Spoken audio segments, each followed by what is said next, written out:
श्रीगुरुभ्यो नमः। हरि ओम। श्रीमहागणाधिपतये नमः। श्रीमहासरस्वत्यै नमः। हरि ओम। कुछ यत्कर्ता जगतां भक्ता संहर्ता महसां निधिः प्रणमामि तमादित्यं बहिरन्तस्तमोपहम्। నేను మొట్టమొదటిగా యూట్యూబ్లో చెప్పింది జగత్ సృష్టి ఛానల్. ఇప్పుడు చెబుతున్న శ్లోకం యఃకర్త, జగత్ మొత్తానికి కర్త ఎవరు? యఃకర్త జగతాం భర్త, జగత్తును మొత్తాన్ని పోషించేవాడు ఎవరు? యఃకర్త జగతాం భర్త సంహర్త, అందరినీ సంరక్షించేవాడు. సంరక్ష సంరక్ష మహసాం నిధి. ఇక్కడ భూమి మీద పుట్టిన 84 లక్షల జీవరాశులకి తగిన ఆహార వ్యవహారాలు మొత్తం నడిపేటువంటి వాడు ఎవరైతే ఉన్నాడో మహసాం నిధి ప్రణమామి తమాదిత్యం, ఆయనకి నమస్కారం చేస్తున్నాను అని ఇదివరకు మొట్టమొదట ఈ శ్లోకాన్ని జగత్ సృష్టి ఛానల్కి ఇచ్చాను నేను. జగత్ సృష్టి, జగత్తును సృష్టించిన వాడెవరు? భగవంతుడు. యఃకర్త జగతాం భర్త సంహర్త మహసాం నిధి ప్రణమామి తమాదిత్యం బహిరంతస్తోమోపహం. లోపల బయట అంతటా నిండి ఉన్నటువంటి భగవానుడు ఎవరయ్యా అంటే సూర్య భగవానుడు. ఆ సూర్య భగవానుడు ప్రపంచం మొత్తం మీద ఉన్నాడు. ఆయన లేకపోతే ఏమీ లేదు. అదే జగత్ సృష్టి ఛానల్ అని ఒకసారి చెప్పాను. కానీ ఈ మధ్య కొంత సమయంలో జగత్ సృష్టి ఛానల్కి నాకు దూరమైంది. మళ్ళీ వాళ్ళ రాఘవేంద్ర జగత్ సృష్టి ఛానల్ తాలూకు నా దగ్గరికి వచ్చాడు. మరి జగత్ సృష్టి ఛానల్ రాఘవేంద్ర నేను అందరం బాగుండాలని సదుద్దేశంతో 2025వ సంవత్సరం సెప్టెంబర్ నెల 2వ రాశి వృషభ రాశి ఫలితాలు చెప్పుకుందాం. తులా వృషభయోర్ గురువు. తులా వృషభ రాశులకి గురువు బాగుంటాడు. గురువు మంచివాడు. గురువు స్వక్షేత్రగతులు అవుతాడు. కానీ గురువు మరి ద్వితీయంలో ఉచ్చలో ధనస్థానంలో ధనాధిపతి అయి ఉన్నాడు. ధనాన్ని రక్షించేటువంటి స్థానంలో ఉన్నాడు. కాక శని కూడా ఏకాదశి స్థానంలో బాగా మీకు లాభించేటువంటి స్థితిలో ఉన్నాడు. ఈ మేషరాశికి ఏకాదశంలో శని వచ్చాడు అంటే మొన్న మార్చి 30కి శని మారాడు. ఇక్కడి నుంచి 2 సంవత్సరాల 6 మాసాలు శని మీకు మంచి బాగుండేటువంటి స్థితిలో ఉన్నాడు. మీకు అన్ని విధాల ఆల్రౌండర్ శని అంటే ఏమిటంటే శని బాగుండకపోతే అష్ట కష్టాలు, పడరాని కష్టాలని కూడా వస్తాయి. శని ఏకాదశిలో ఉంటే అన్ని రకాలుగా కూడా లాభిస్తుంది. ఇటువంటి లాభాన్ని పొందాలంటే గురువు ద్వితీయంలో ధనాధిపతి ఉన్నాడు. ఈ రెండింటినీ సద్వినియోగం చేసుకోవాలంటే మీ జన్మ నక్షత్ర రీత్యానే గోచారం చూడాలి. ఇప్పుడు మీ జన్మ నక్షత్ర రీత్యా మీకు వృషభ రాశి అయిందా కాదా అనేది మీరు ముందుగా మెయిన్గా చూసుకోవాలి. ఇప్పుడు ఏదో పెట్టిన పేరును బట్టి ఏమంటే నా రాశి ఇది అని అడగటం, ఆ పేరును బట్టి రాశి చెప్పడం అనేది పద్ధతి కాదు. చాలామంది ఏం చేస్తారు, నీ పేరు సుబ్బయ్య శతవశం కుంభరాశయ్య అంటారు. నువ్వు చెప్పిన పేరును బట్టి చెబుతున్నారు, కానీ జన్మ నక్షత్రాన్ని బట్టి రాశి వస్తుంది. కానీ ఈ వృషభ రాశి వాళ్ళకి చాలా బాగుంది.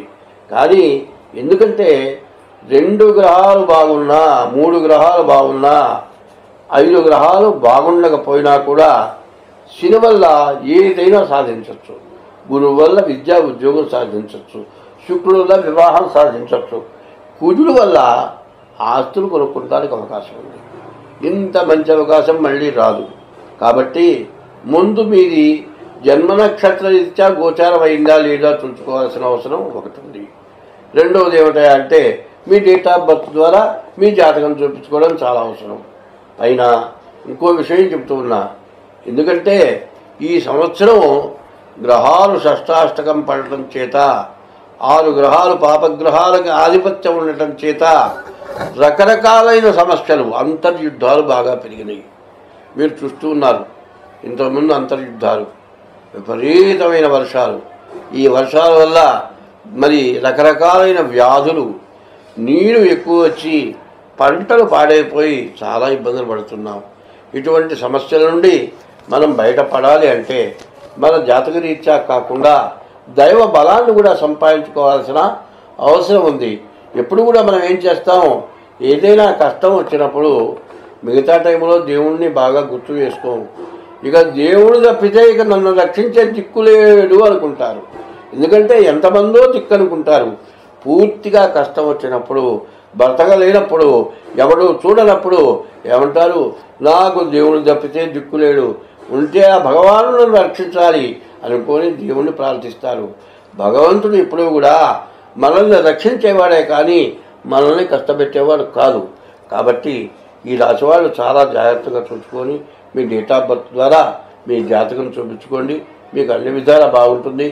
నేను చెప్పబోయేది ప్రత్యేకించి ఏమిటంటే ఈ సంవత్సరం నుంచి 2025 నుంచి 27వ సంవత్సరం వరకు కూడా గ్రహస్థితులు పూర్తిగా బాగాలేదు. చూడండి, దేశాల్లో రకరకాలైన యుద్ధాలు వస్తున్నాయి. ప్రతి వస్తువు రేట్లు పెరుగుతున్నాయి.